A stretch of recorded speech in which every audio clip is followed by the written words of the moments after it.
Pormal ng pig-inaguraran kasudma sa Barangay Karatagan, Piuduran ang ikatresing balay silangan sa Albay. Sigun sa tagapagtaram kan Philippine Drug Enforcement Agency na si Carlo Fernandez III, ang balay silangan ang saro sa flagship program kan PDEA. Saro ini sa kinakaipuhang kan munisipalidad para makasabay sa drug clearing, kaya maugma siyang nadugangan na naman in balay silangan ang probinsya. Paagi man daa ang balay silangan para mas mabawasan ang naiimbwelto sa ilegal na droga.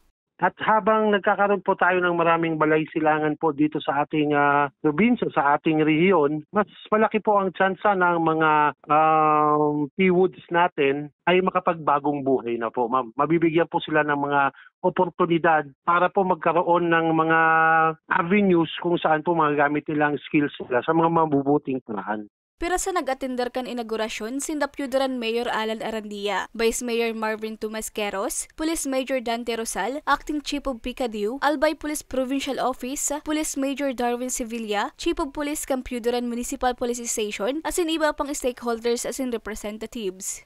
Para po in behalf po ng PDEA RO5, nagpapasalamat muna po kami doon po sa mga local chief executives natin na gumawa talaga po ng paraan na magkaroon po sila ng balay silangan. Hindi naman po kailangan na maging first class municipality or first class city para magkaroon po nito, at sa pagtulong-tulong po ng ating mga stakeholders, hopefully po magkaroon na rin po yung mga ibang city and municipality na wala pa, at wag po silang mag-alala.